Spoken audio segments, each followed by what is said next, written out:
Good afternoon. We're a couple minutes late, but thanks for hanging in there. Welcome to the Chicken Box. What a week. Man, I don't, what I mean, sometimes you just say man because you don't really know all the thoughts that are coming through your mind, all the emotions that have been running through our community. I'm your host, Kevin Impeccable Peck. This is the Chicken Box broadcast on the Afro American newspapers, Facebook, social media platform. I represent the Gen Xers. And today we talk about Black people versus justice. This is, we don't have enough time or hours in the day, but we're gonna try to get into it today. I have with me my co-host, Dr. Draper. How are you this morning? Afternoon, evening? Well, it's morning where I am, but it's I'm well, thank you. So glad to be back on the box with you and with our guest co-host today who will introduce himself. And we know that the Chicken Box is a multi-generational platform where you just speak your truth. We say, don't be a chicken, get on the box. And so I am representing the boomers. I call myself a millennial boomer, and our millennial co-host has a family illness that she's attending to. But we are so glad to have our guest co-host today. And so I'm going to ask him to introduce himself. Sean? I am Sean Yost. I'm the senior reporter for the Afro American newspapers, proudly representing Gen X and West Baltimore. I'm happy to be on the box. Absolutely. If this is your first time tuning in, if you're from Baltimore, you know what a chicken box is. It's 4 wings, fries. It can get greasy, salt, pepper, ketchup. You might need a half and half with it. But if it's your first time and you're looking from Africa, from Asia, from Europe, from California, and everywhere in between, don't forget the dirty South. Okay, some people, some places, if you forget to say, give them a shout out, they're upset. But all my brothers and sisters all over the world.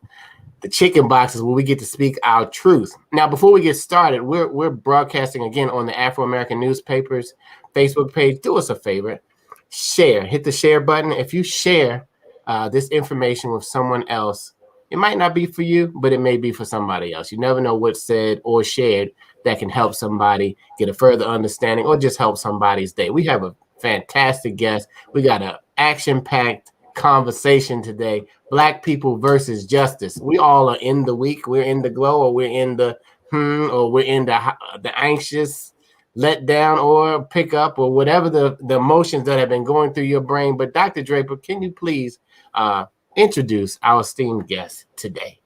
I am happy to do so.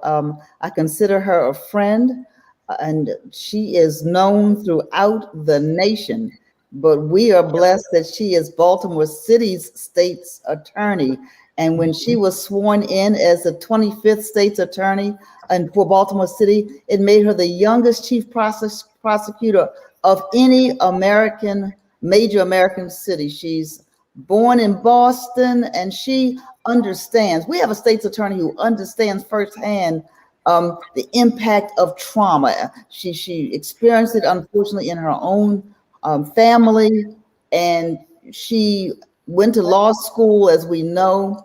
She went to Tuskegee, to HBCU. She magna cum laude recognition. She had a bachelor's in political science, and then she got her Juris Doctorate from Boston College Law School. And so she has always been for the people. And so we are so glad to have her. Fresh off of her appearance the other night on CNN, where she did a wonderful job. And as I said, an advocate for the people. And so join me in welcoming to the Chicken Box, Baltimore State's Attorney, Marilyn Mosby. State's Attorney Mosby, we are glad to have you.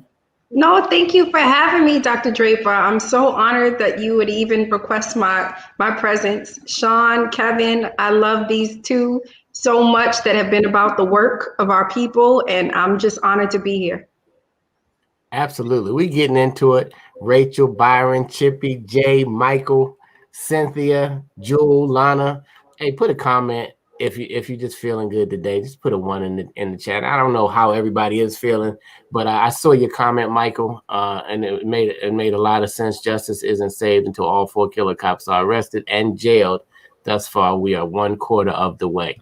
Thank you for chiming in, and we're going to get into the conversation today. Black people versus justice. And my first question would be, I call everybody a doctor. When you come on the chicken box, whether you did it or not, you are now an official. Well, she is a doctor. You are a doctor. Okay. Yes, absolutely. I have my Juris Doctorate degree. Yes. Absolutely. Okay.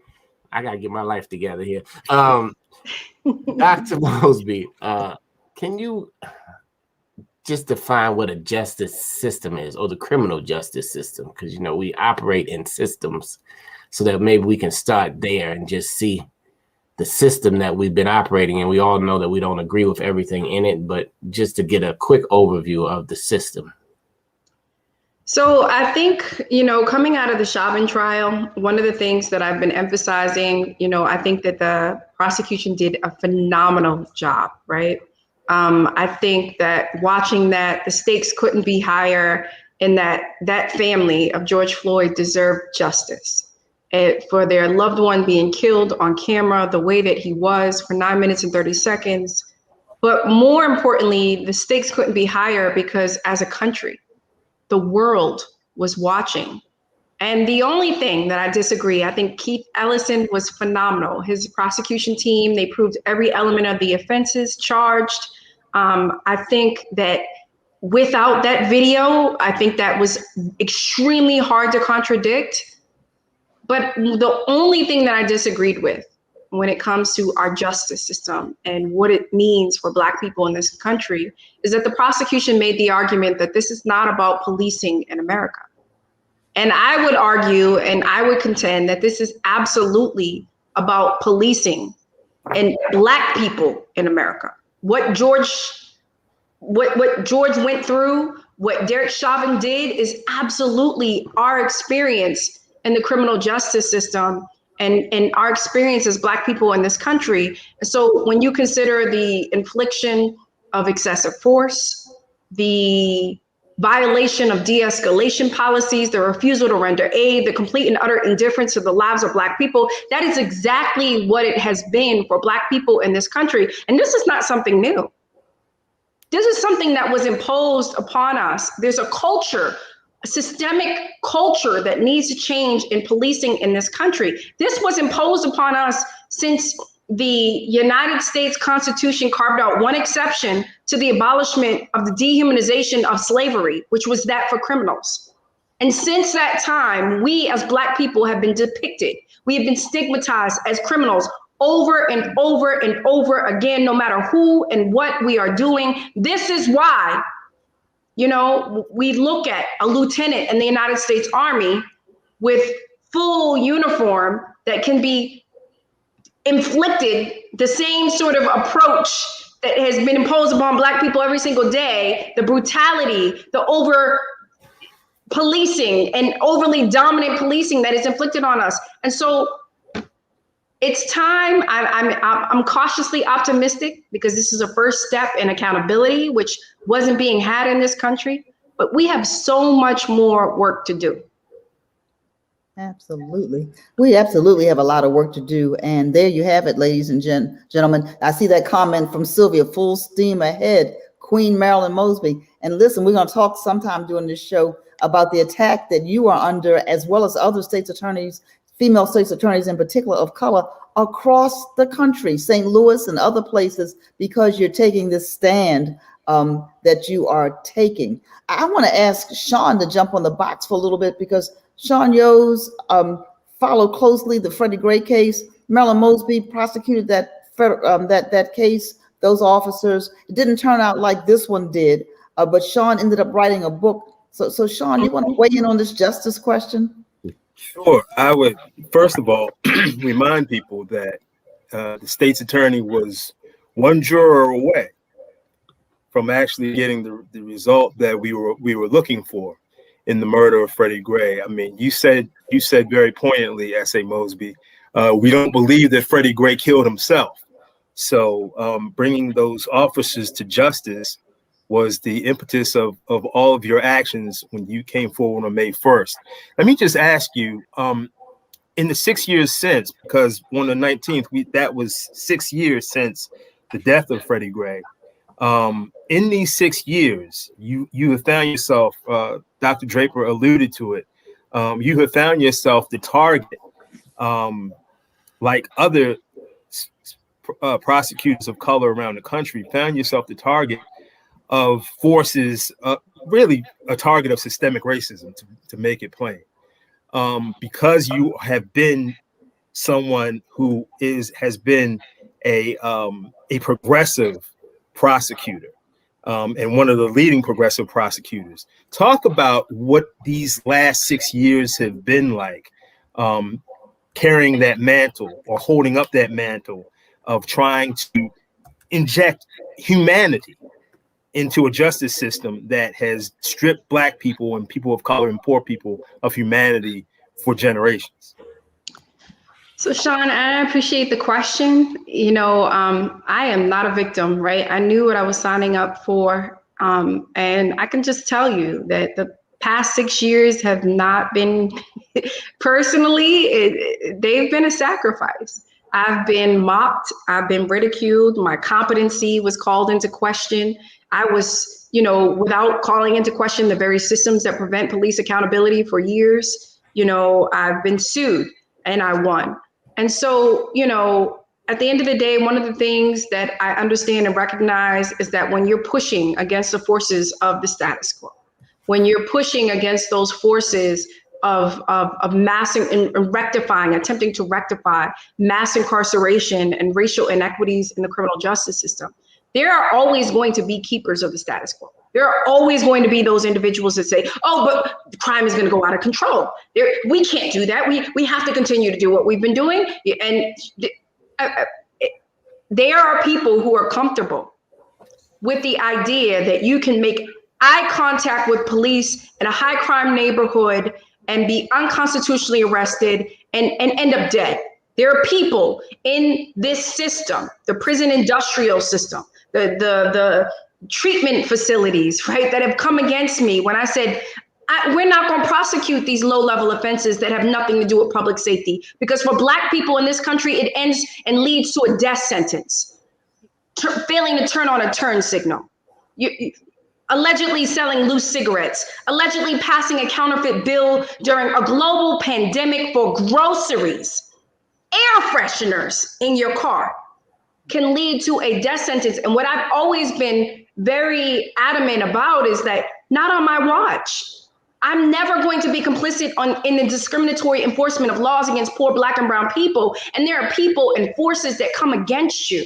And so, yes, you know, I've had the awesome opportunity of calling for an investigation of myself, because I know I've done nothing illegal, nefarious, or unethical. The State Ethics Commission has come out in my favor. I won my suit against the police. The city solicitor has come out against me. And yet, and still, they're conducting what should be a civil tax audit in front of a federal grand jury. So those forces will always come against me. But one of the things that I can appreciate is that what I said when I dropped those charges is that justice is always worth the price paid for its pursuit. That accountability led to exposure. A week after I charged those officers, the Department of Justice came in, exposed the discriminatory policing practices of the 8th largest police department in the country. That exposure ultimately led to reform. We now have a federally enforceable consent decree, and we can point to tangible reforms that have been put into place in the city of Baltimore. When everybody else, during the height of the uprising, all municipalities were going crazy, we were not, because we are on our way to healing. And let me tell you why. Following my decision and applying that accountability, we have full implementation of body-worn cameras on our officers. We have use of force and de-escalation policies that emphasize the sanctity of life.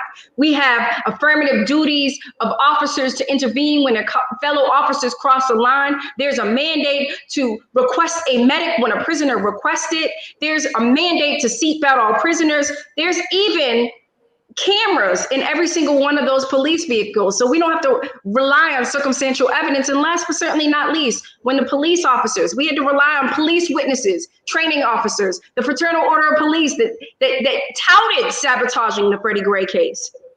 But we no longer have to do that because we have software verification systems that ensure adherence within the police department. Those are tangible reforms, but there's so much more systemic reforms that have to take place, not just in our state, but nationally. There are also tangible results. The reality is that since you announced that you wouldn't prosecute certain crimes, we've seen at least a 20% reduction in crimes in Baltimore City, a place where people thought it was impossible to have a reduction in crime. Speak to that a bit, Stacey. I mean, we did an experiment, Sean, and this was it, right? Like, we looked at these low-level offenses, again, that lead to death sentences for Black people in this country, and it started out of COVID. We consulted with public health experts at Johns Hopkins, the best public health experts in the entire country, right? And we decided we're going to stop prosecuting these low-level offenses that, in theory, had nothing to do with public safety. So prostitution, drug possession. We know that was really a war on drug people, thanks to Nixon's aide, John Ehrlichman, who admitted to that. We stopped prosecuting trespassing and paraphernalia and open container, all these low-level offenses that clogged up our system. And so what we did in the past year is we now have data. So what we thought in theory is now reality. It has nothing to do with public safety. As you indicated, out of the 66 major municipalities in this country during COVID, our violent crime for the first time went down. It went down by more than 20%. Our property crime went down by 36%. We were able to reduce the jail population in the city of Baltimore by 20%. We eliminated 1,400 warrants. We dismissed 1,400 cases. And of those individuals where their warrants were eliminated or the cases were dismissed, only 5 of them recidivated, meaning they committed another offense. And when you compare that to the statewide recidivism rate of 40%, right? Our crime didn't increase, and neither did the recidivism rate. And so what we thought in theory is actual reality. And what we've done for decades in just stigmatizing and criminalizing Black people for these low-level offenses, we should have never been doing. We should have always been treating these behavioral health crises as the public health issues that they are. And we're doing that in the city of Baltimore now, thanks to the data. Wow, that's wonderful. We're getting started, you guys. This is the Chicken Box, where you get to speak your truth. We have the Reverend Dr. Marilyn Mosby with us today, and she is preaching her truth. We have a lot of people commenting. Michael, Jonathan, Dee Dee, thank you for tuning in. Sylvia, everybody who's hanging out and commenting. We've had a crazy week. It's the tip of the iceberg. A lot of people feel a lot of different opinions, reactions, emotions, and thank you for bringing the mental side of just our community, you know what I mean? And how things are handled when a person is really experiencing a mental moment, a mental trauma, a mental illness that the other side doesn't know about. And with no sensitivity, no training, it seems like the decisions continue to be made wrong by these people, because 30 seconds of anything can really ruin the rest of your life just on a bad decision because your emotion went the wrong way. She is on the box, Dr. Draper. Yeah, I'm just curious. I'm reading the comments as well, State's Attorney Mosby, and people are wondering about the fairness. What you think the sentencing might be for Derek Chauvin, and then I see questions about the 16-year-old who was killed by the police in Columbus, Ohio. Somebody wanted you to comment on that case, but let's do one at a time. What do you think? So the one thing I will say is that the culture of policing in this country has to change. And so, yes, it was great that we have the acknowledgement, the recognition of what it's like to be a Black person in America dealing with the police on an everyday basis, thanks to the video and the George Floyd trial. But there's a culture shift that has to exist. When you can be 13 years old and within seconds, because you're assumed or you are believed to be in possession of a gun, you're killed automatically, right?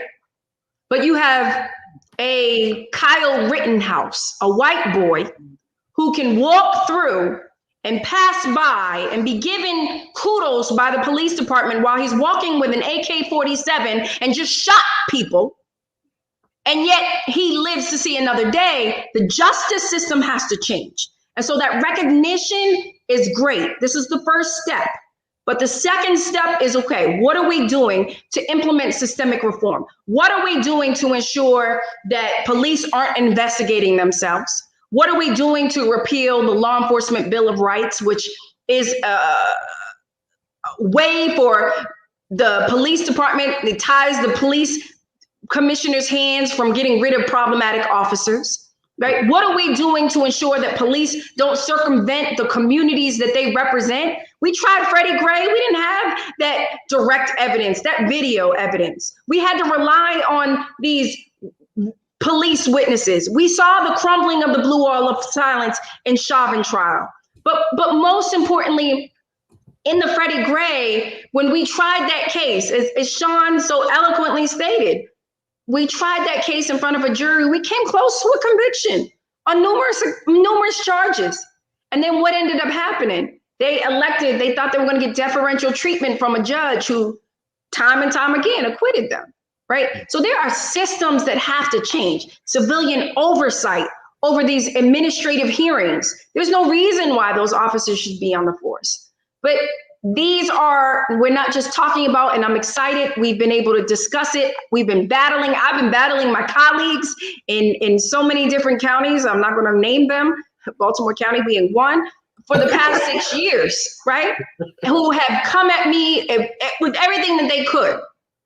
And we've been able to actually implement that type of change, but how do we do that nationally? As Black people in this country need to recognize, yes, they've now recognized it. The veil of ignorance, I went to Tuskegee University, the veil of ignorance has now been lifted from white people and Americans. What are we doing about it? What are we requiring our federal government to do about it? Oh, man, you just dropped the mic on us. If you just tuned in, I'm just the fly on the wall today, guys. This is Black People versus Justice. We have the powerful Baltimore City's own state's attorney, Dr. Mosby. And this is what let me just put this to this. When do we begin to police our own community as well? Let me just say, we jump up and down when a white person kills somebody. But we are, and I'm not saying we, all of us, but I'm saying some of us are destroying our own neighbor. We have our seniors in fear. It's senseless children dying in gunfire that has nothing to do. It's the scare tactics. It's the silencing in our own communities. What are we going to do about it? When are we going to Black Lives Matter ourselves? You know what I mean? When are we going to, I'm just putting that out there for everyone. Kevin, I think that's a legitimate question, right? I think it's a legitimate question. I don't want to skew this culture of overly dominant policing of Black people in this country, right? With Black on Black crime. I get that, right? Like that's something that we definitely have to address. That was one of several factors that we considered in arriving at our decision to make our COVID policies permanent, right? In the city of Baltimore, we're still only solving 1 out of 4 homicides, right? That means 3 out of 4 murderers are still on the streets doing what they do and killing people. So we want to be able to use our resources on violent crime, but like, I don't want to skew the idea and the concept that when we put people in a position of authority that are supposed to protect us, that they still have the ability to dehumanize us. They have the ability to criminalize us. They have the ability to use excessive force that will justify their indifference to our lives, right? Like that's 2 totally different subjects. And yes, we're going to hold violent repeat offenders accountable in the city of Baltimore. You look at every public enemy number 1 that has been designated by the police. We've convicted all of them with the exception of 2. They were cumulatively served 7 life sentences plus 400 years, right? That's fine. We're going to continue to do that.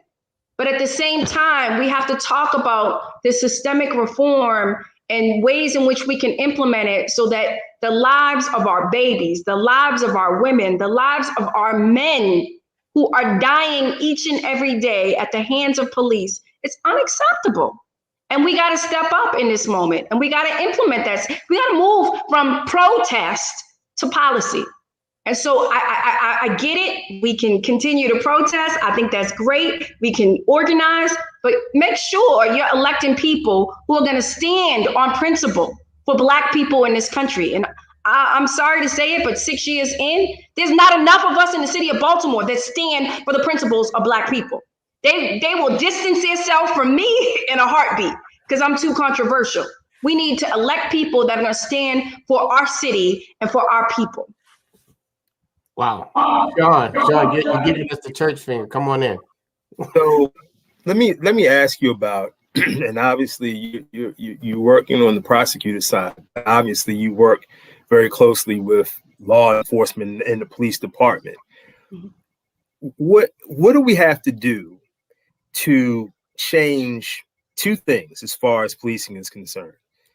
Who we hire and how we train people, because what I hear, what seems like an open secret, is that when officers go through training, they complete training, then they're partnered with a veteran officer, and typically that veteran officer will say to that rookie, forget basically what you heard in training. This is what you need to know to get home tonight. So in a way, the training that's being implemented in some ways is being disregarded. I mean, at least that's what I've heard over and over again from people within the police department. So there feels like there are significant issues with training, and there's significant issues with recruitment. Who are we bringing in to be the police? What do you think about that? I think that's an easy sort of escape, right? Or excuse. Like, they're not properly trained. 80% of our police department do not live in the city of Baltimore, point blank period, right? I come from, my grandfather was one of the founding members of the first Black police organization in Massachusetts. And I didn't always understand, right? I would come home, I would have random people in my house. They'd be like, hey, cuz, what you doing, sis? I'm like, I don't know you. Who are you, right? And I didn't appreciate it until I was in a coffee shop in Baltimore just 3 years ago. And someone walked up to me and said, aren't you Marilyn Mosby? I said, yeah, I am. He said, well, I just need to thank you. I said, thank me for what? He said, I need to thank you for Mr. T. Mr. T was my grandfather. He said, I would not be the man I am today if it wasn't for your grandfather, right? He epitomized community policing. And all those times I would walk in my house and I had strangers and, the bad kids around the corner that everybody knew was not a good person in our house. It had to do with his commitment to his job.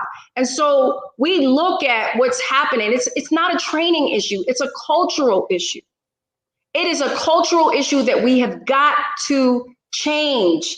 And the way that you do it, why aren't we galvanizing? Why aren't we infiltrating every police department in the country, right? Like, you want to talk about change, systemic change and systemic reform comes from within. That's what we've learned from our ancestors. That's why I'm a prosecutor, right? Like, attempting to address and rectify mass incarceration and racial inequities so that I can do it from within. And so I would say the first step to that is ensuring that we have representation on those police departments, people that are coming from our communities that don't have this idea or stereotypical view about Black people and who we are and what our experience is. I think that's the first point.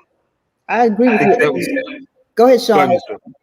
Okay. Let me get on the box a little bit about that, Marilyn. I think you, well, Dr. Mosby, as Kevin said, but let me get on the box a little bit about that, because you said something really, really key. Listen, Black and brown people are not broken. We're not broken, but we teach that we're broken when children are in pre-K, because there's not enough people that we talk about other than the top, the Fave Five, King and Tubman and George Washington Carver, and you add a couple more. And so yes, we have to impact our police department. We have to impact our education system. We have to insist that our heroes and sheroes, and there are many, are talked about in the school system. If not, what we perpetuate with both Black children and brown children and non-Black and brown children is that something is wrong with Black people. That there's something, but we're not broken. There's nothing wrong with us. We're made in God's image. And that's where it has to start, because these same folk that become police officers at 18, 19, 20 are the same people that came through these other school systems and even Baltimore City public school systems and perpetuate those structures and those systems that you're talking about. And so I just wanted to get on the box about that just for a minute. And I'm off the box, Sean. Thank you, Dr. Draper. I appreciate it. You're right. I'm gonna let you jump right in, Sean. It's somebody who might have came in the middle. This is the chicken box, y'all, where you get to speak your truth.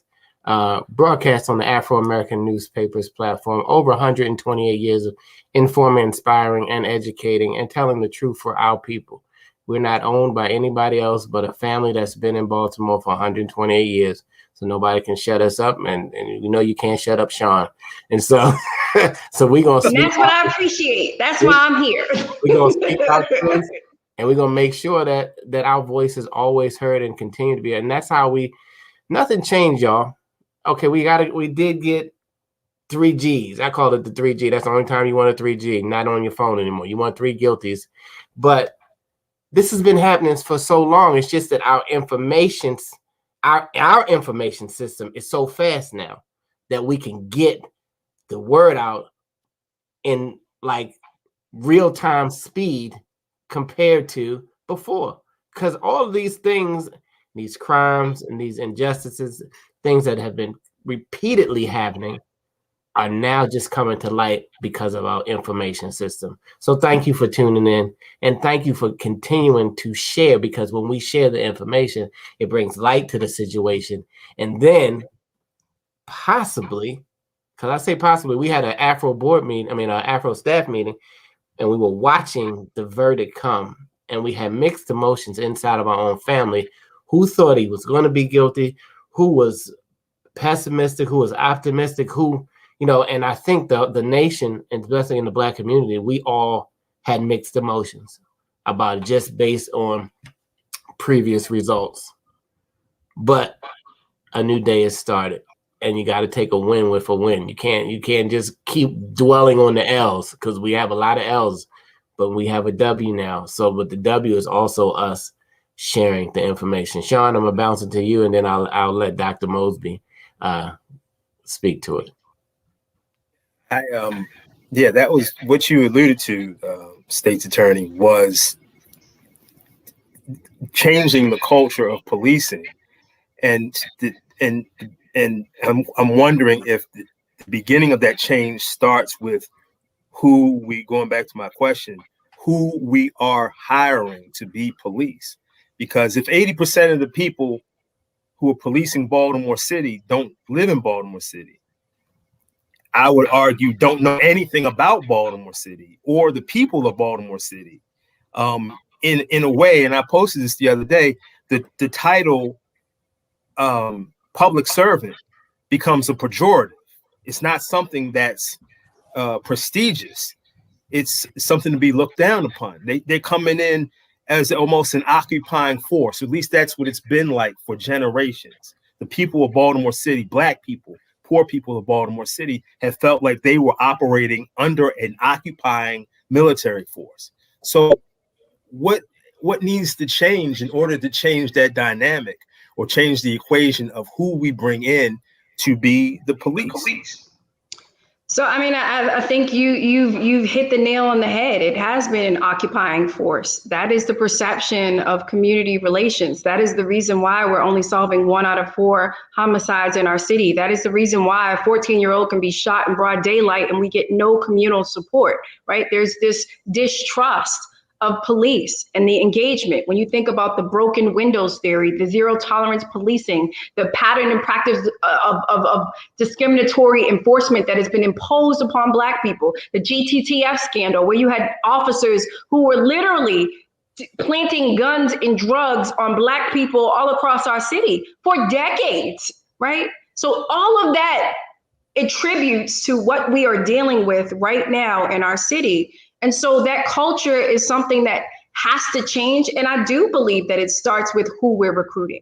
I was part of one of the longest standing desegregation programs in the country, where I was bused an hour out of the inner city of Boston to one of the richest towns in Massachusetts. When I first started, I was the only Black child in the entire school. So imagine being 6 years old as a little baby, walking into a school, right? And the doors closing and like, this is your experience, but that's really not my experience because that wasn't my reality. And so, you know, I would have little white kids that would come up to me and say, "You go, girl." And I'd say, "I don't talk like that. Why are you talking to me like that?" Right? And I tell you this because I had to learn very early on that, you know, I could get really angry about it. And a lot of the people that went through what they called us Metco kids, Metropolitan. I can't think of the name off the top of my head. They're going to kill me. In any event, it was a busing program, but they referred to us as the Metco kids. And some of those people were not successful in that program because they were so angry by these perceptions about who we were, right? Even the teachers had these misconceptions about who Black people were. There were no Black people that lived in that town. But what I had to learn at 6 years old is that I can either be angry about it or I can change your misconception about what Black people are, right? And so, you know, when I graduated, one of the things that I said was a Nikki Giovanni quote, which was, "I would not reject my strength, though it's not by choice, but responsibility." That is what we have in the city of Baltimore, right? I don't think that those individuals were coming at us from a place when I was 6 years old, they were coming from a place of maliciousness. They were coming from a place of a lack of exposure to Black people, and the only views that they had were the stereotypical views that they saw on the media. That is the same instance for the police officers who are coming from Carroll County and Dorchester County, who are now coming and policing our communities. They're not coming from a place of maliciousness. They only have an idea and a concept about the stigmatization and criminalization of Black people. That's what has been imposed into their mind, into their culture, and not just their mind and culture, but society's mind and culture. And they're merely reacting to that. And so once we understand that, right, like I was able at 6 years old to put it into perspective. Like, you're not coming from a malicious place. So let me show you what a representative of a Black person is, right? SGA, graduating with honors, bringing, you know, diversity workshops to the school. Like, you can either take it to a negative place or you can take it to a positive place. And so that invokes training. But what it also invokes is the need to ensure that we have people that are coming from our communities that don't need cultural sensitivity training and implicit bias training to know how young boys like Freddie Gray are being treated by police all across this country. Absolutely. And that's why we started the chicken box, guys. There's some kind of echo. Let me see if I can get rid of. Check 1, 2, mic check. You guys still hear me out there? Yeah, we hear you. Absolutely. That's why we started the chicken box, to debunk some of these stereotypes that you talked about. Who are you going to let define who you are? I mean, who do you allow to pour into you, and then you believe that? That becomes the question. Not, I mean, just it shouldn't be Fox. I'll tell you that much. Right. Yeah, that's a cuss word on here. No, but man, we got a lot of people tuning in. Rachel, Jonathan, Bonnie. I mean, your comment. Anybody with a burning question that I may have missed, you can ask it. I'll take that question. Now we're dealing with Black people versus justice. We have our own Dr. Marilyn Mosby, Baltimore City State's attorney. If you haven't heard, where you been? You need to read the Afro. Go to afro.com. That's right. 128 years. We have a legacy edition. That's right. We still print a paper because some people like it. They like to frame front pages and do other things.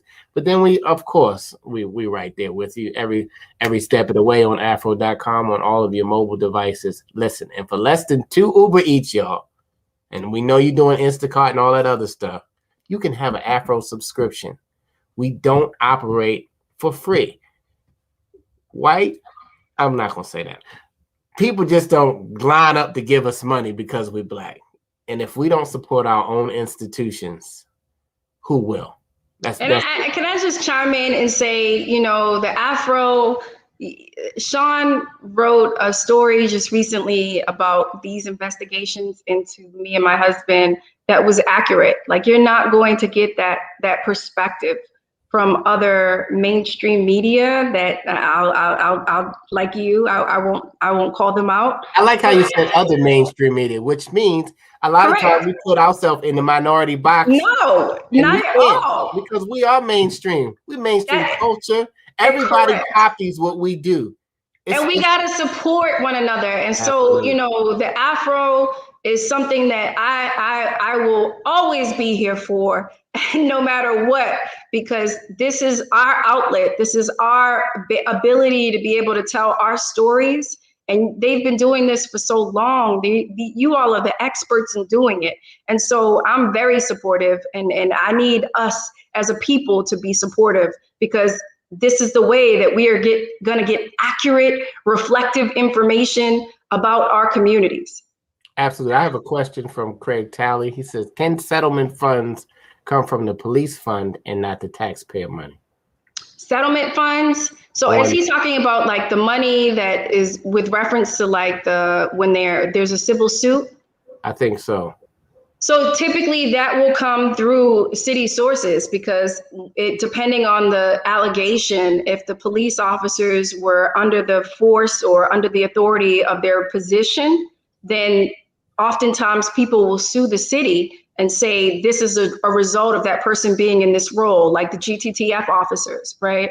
Where you had them acting under the color of their badge and actually committing crimes. And so that is something that has been disputed in the city, but that is a mechanism that is rightfully one in which you should be pursuing. Right? You're able to hurt Black people because of your badge and your authority, then that comes with consequences. And we've seen that time and time again, whether it was Freddie Gray, the GTTF officers. I mean, and the numerous suits that have been settled as a result of the misconduct of police officers that were committing those acts within and under the scope of their jobs. All right, we're gonna stay in the chat a little bit. We have a lot of great comments. Daryl Anderson says, "How do you protect public servants participating in the judicial system as jurors?" I think that is a really great question, Daryl. And honestly, you know, so many times we attempt to get out of jury service, like I'll just be candid. Like, hope they don't call us. Please don't take my number. We're praying and hoping. We're thinking of excuses on how not to get on a jury. But it is so incredibly important for us to have a perspective, right? And to be reflective on these juries and to implement and impose justice, especially for folks within our communities. As I stated before, when we had the Freddie Gray case, you know, the first officer that we tried, there were several charges that, you know, were leaning towards guilty on several offenses.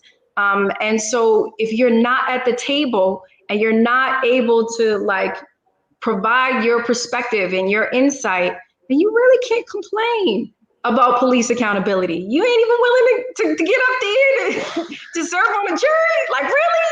You can't complain about the crime. Like that is one of the most fundamental sort of jobs that we have as citizens that people try to take away. This legislative session, I got into it with my colleagues because they were trying to impose a law where if you've ever been convicted of a crime, no matter what that crime was, it could be a misdemeanor, it could be urinating, they didn't want you to serve on juries. Why do you think that is? Because they understand the power of your ability to be able to effectuate change and effectuate justice for Black people. And so I argued it was a racial justice issue. And y'all aren't gonna put that forward. And if you do, I'm gonna call every single one of y'all out. But this is what we're battling every single day. And so if we had an appreciation for something as small as that, for the larger, greater picture, then I think we would be a lot better off. What I heard Daryl saying is, I might be willing to serve, but how am I protected as a juror? So the way that you're protected, I can tell you, you know, you really don't have much of like security issues around juries. We haven't in the past. It's more of an issue for victims and witnesses of crime, which is one of the reasons why that's been a priority out of my office. We've actually received $7.9 million since the start of my administration to be able to better protect victims and witnesses of crime. We created a waiting room, a trauma-informed waiting room that is separate and apart from the walking the halls with the defendants and their friends, right? Where you can just tap out, and everything from the color of the floors to the green wall, living space, and the children's center. It's really for you to be able to, understanding that we rely on you to be able to go into these courtrooms. This is a way for you to be able to decompress. And so the juries, that information is something that is collected from a judge. So your personal information is never really at issue. It's more so for the victims and witnesses of crime as opposed to jurors. Absolutely. And the judge oversees it. So if there's ever any issues or concerns that a jury has, right, you have direct sort of engagement with the judge. So that hasn't really been much of an issue. So what's that room called again? Our victim witness waiting room. Yes. Okay. So so nobody can be in the hallway or going in the bathroom with you, threatening you in between the trial, you know what I mean? Correct. And that was the point of it, because back in elementary school when they like, I'm gonna beat you up out after school. Correct, correct. Like it's anxiety provoking already being in the same facility and knowing that they're walking the halls, and that can be intimidating. And so what we've attempted to do is to say, okay, we're going to take you outside of that element, and we're going to be supportive of you, and not just victim witness waiting room relocation. We have victim witness advocates for every single one of our divisions in our office, right? We went and we've applied, we ensure PPE, even for our victims and witnesses. So we'll be resuming jury trials. We have not had jury trials in the past year, but we'll be resuming as of Monday. But we have PPE for you. We want to make sure you have your personal protection equipment, and you're coming in, you're safe, and you're secured. And that's what it's all about for our office. Again, for those bad guys, right? Like, we're still gonna go hard. We're gonna go hard. You violate and wreak havoc in our communities against our seniors, on our babies and women and children. We coming for you. Understand that. But at the same time, as a prosecutor, our mission is justice over convictions. And the same way that we advocate for those individuals that we believe have committed an offense is the same way that we should be advocating for those that have been wrongly accused, convicted, and incarcerated. We actually, in my office, had the first conviction integrity unit in the entire state of Maryland, where we dedicate and do reinvestigations into claims of actual innocence. And since the start of my administration, we've had 10 Black men who have been wrongly convicted, incarcerated for cumulatively 270 years for crimes that they did not commit, right? Like, that's unacceptable. And so that's our mission. That's what we'll continue to do. Absolutely. The hour is winding down. Guys, we have been on the Chicken Box. We've been speaking our truth. Thank you, everybody who's timing in, who answered the question. Do you think justice was served in the verdict of Derek Chauvin? And people, sometimes when the comment pops in, we think it's just random, but it's not. It's because, like, Maximilian jumped in and he said, yes, but not totally. This is him answering that question because the officers that were with him need the same fate. And I agree 100%, because they could have pulled him off. They could have said, hey man, they could have done a lot of things, but they just stood there and participated because they did nothing. So thank you for answering the question, Maximilian. We have about 7 minutes. Okay. And you guys can put your answers to the questions, because we have our senior reporter, Sean Yos, also West Baltimore's only, and also my first, if you're from Baltimore, quarterback when I played for the Randallstown Optimists, the Broncos. Anyway, that goes way back. I'm going to find that picture one day for y'all when we were little, playing Little League football. But put your answer to the question about the verdict, because we want more. We want to see. I think some countries have a lot lower crime than us. And I was just trying to dig into the reasons why, Dr. Mosby. And I know that could be a whole nother show, but but you know what I mean? It used to be a time you stole something, you got your hand cut off. I mean, you're gonna stop stealing after a while. I don't know if that you have to bring that back, but I'm just saying, what is the difference in these other countries that has lowered their crime? So, you know, I got into trouble because I was selected to go across the globe to Kenya and to Portugal and to Scotland and to Germany to study their criminal justice systems. And I went with other progressive prosecutors across the country to understand their criminal justice system. And I reported that information on my state ethics disclosure forms where I didn't have to. And so, you know, you got certain blogs and folks who want to make an issue out of that. But one of the largest sort of lessons that I learned, even going to a place like Germany, right, and the atrocities that came out of Germany with the Holocaust, their criminal justice system is one in which there is respect and compassion and human dignity. That is something that we do not have in the United States of America. And the reason why, I honestly have to believe, you know, goes back to slavery and the way that the system was set up, which was to dehumanize us, which was to stigmatize us, which was to criminalize us. And it continues to be. That's the reason. I mean, they had a different approach on the decriminalization of drugs. We took an approach that we were going to go after, and John Ehrlichman made it very clear. This was never even about the war on drugs. It was about a war on Black people. They knew that they were lying to us. They knew that if they could put us on the news every single night and criminalize us in a way that society would associate Black skin with criminals, that it would be detrimental to the overall cause, right? And so when you consider all of that, their recidivism rate, their violence, they've appreciated their healthcare systems. They have done what we're doing right now in the city of Baltimore, where I'm saying you guys can go kick rocks. I don't care, Gardendia, if you feel like you're gonna go bankrupt, you shouldn't have built your business model off the backs of Black and brown people. I don't care, courts, you wanna continue to, you're gonna lose your funding because again, you've built your business model off the backs of Black and brown people. They are there, they got it. They are doing what we're now doing in the city of Baltimore, and they have been doing it.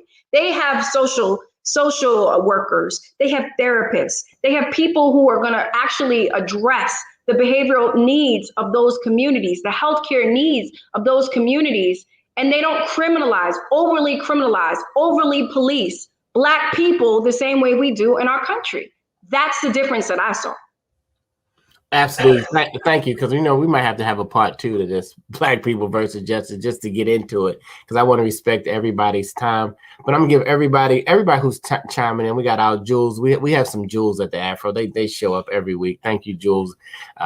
Craig, Daryl, Singleton. Thank you, Valerie, who's hanging out. Maximilian, Rachel, Jonathan. If I don't call your name, don't blame it on the head, not the heart. Bonnie, Chippy. We appreciate you because we want to just give you a virtual hug because we love you at the end of the day, and we love the fact that you are able to step away from sometimes foolish noise to maybe tune in and listen to something that you can take back, and you personally can make an impact. Now, if she stepped on anybody's toes about jury duty, you know, you've now been you can't use ignorance as a fact. So now when jury duty comes up, we have to get in there so that the system can work, at least in that part of the system. Because we in there working it. So we're gonna give everybody 30 seconds on the box. We'll let you go last, Dr. Mo, even though we built a whole new stage for you. It's not a box anymore. So you now have the chicken stage, okay? But Dr. Draper or Sean, you can go. You're on the box, and it's not a question. This is just whatever's on your heart and whatever you're feeling now about this topic, Black people versus justice, or anything else you want to say. You're on mute. Okay, let me figure out. I got it. Okay. So, what would Baltimore have been like if, when Kurt Schmoke had put out into the public arena the decriminalization of drugs back in the 1980s? if his suggestion had been taken positively, as opposed to him being ridiculed and damned for even making the suggestion, where would Baltimore be? Where would Baltimore be if we had instituted a policy of drug decriminalization, emphasizing assistance, mental health, you treating it as a medical problem as opposed to a criminal problem? Where would Baltimore have been if we had taken that? I think about it all the time. All right, and you're off the box. Thank you, Sean. Dr. Draper. You're on mute too. I'm sorry. I need the mug. We have mugs, y'all, at the Afro Mall that says you're on mute. Okay. I just wanted to publicize the mug. No, but here's the real deal. There are around 2,500 states attorneys in the United States of America. 1% of them are African-American female, under 50. So Marilyn Mosby is in the minority in terms of number of states attorneys, number of Black women states attorneys, and in terms of how she advocates for Black and brown people. So while I'm on the box, I just want to say to all of us who are watching, don't believe everything that you hear, because these Black female states attorneys have band together. They are being attacked across the country because they are standing for justice for Black and brown people. It doesn't mean they're not prosecuting criminals, but it does mean that they're not going for, as we used to say, the okie doke, right? They're not going for just what people are saying about us. And so I'm going to use this last 10 seconds on the box just to say to all of us, let's support them. Let's know what they're up against. Let's not be part of the choir that says crucify them. They have a hard job to do. And I like what our state's attorney said. She did not come into this job as a Pollyanna. She didn't use that word, but she didn't come with her eyes closed. She understood what she was getting into. And so Mr. Ty, is that his name, your grandfather's name, would be proud. Mr. T. Mr. T, I've given him another whole name, but I knew it started with the T. Mr. T would be proud of you. So just keep on doing what you're doing. Absolutely. I'm going to take my little 30 seconds. I don't know why whenever I hear justice, I keep hearing the old Richard Pryor CD, but he was like, sometimes, you go there looking for justice and all you find is just us. Okay. So when we look around, guys, we can't keep saying, when is something going to happen? Who is going to do something? When are we, or you could say you, or you could say me, when am I going to get involved somehow besides after the news? We're Monday morning quarterbacking in our community.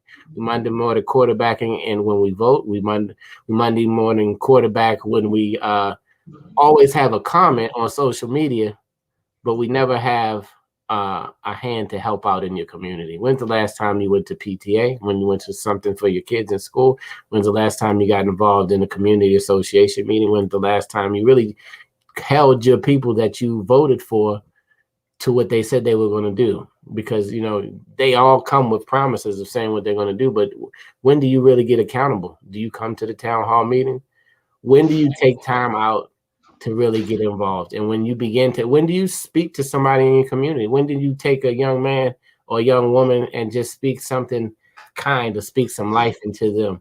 When do you get outside of yourself and do something for somebody else? So as justice will prevail, it's just us, y'all. So we gotta pull it together, because it's us against the world a lot of times, and we can't beat each other up. We have to pull each other up. So I'm off the box. Dr. Mosby. The only thing I'm just going to say is I am so grateful for the Afro-American newspaper. Let me just tell you, Dr. Draper, Sean Yost, and you, Kevin, giving me a platform. I've always been able to have more than just an unbiased sort of perspective about what's happening. And that is so incredibly important for us to be able to support these mainstream media outlets, right? Like, we should be supporting our own. so that we know what's happening in our communities and not getting a politically motivated, perspective, right? And so I am grateful for the opportunity, but I am also very blessed and feel grateful to be the state's attorney for Baltimore City. What I know and what I recognize is that this is so much greater than me individually. It's never been about Marilyn Mosby. And so, yes, I'll take the personal sacrifices, the hate mail, the death threats, all the stuff that comes with this role in challenging the status quo. But it's only because this mission is about what I represent for us. And if we understood that, like some of my worst critics are the people that I'm fighting for every single day, right? That hurts the most. And so what we need is for you to be informed. And the best way to be informed is through a news agency, organization like the one and the platform that we're on right now. So again, thank you for the opportunity to be here. I love you all. Absolutely. Thank you. And Daryl Anderson, you on the roll. This is going to be a show one day. Black people versus child support. We got to do that one. Okay. Where the child support efforts for Black fathers? Listen, that's something we really have to get into. Good, bad, or ugly. It's a great topic. Thank you, Daryl. Thank you, everybody. Go to afro.com. Check us out. Hit the blue button. Subscribe. Give someone a gift. Share with. It's great Christmas gifts, birthday. It never goes out of season. Black people, we never go out of season. And our news and our information and what we do in our lives never go out of season. Thanks again for tuning into the Chicken Box with Dr. Mosby, Dr. Draper, and senior reporter, my quarterback, Sean Yos. Thank you for hanging out on the Chicken Box, and thank you everyone who decided to comment. Until we meet again, we'll keep you in our prayers as you keep us in yours. Thank you. Good afternoon, everyone.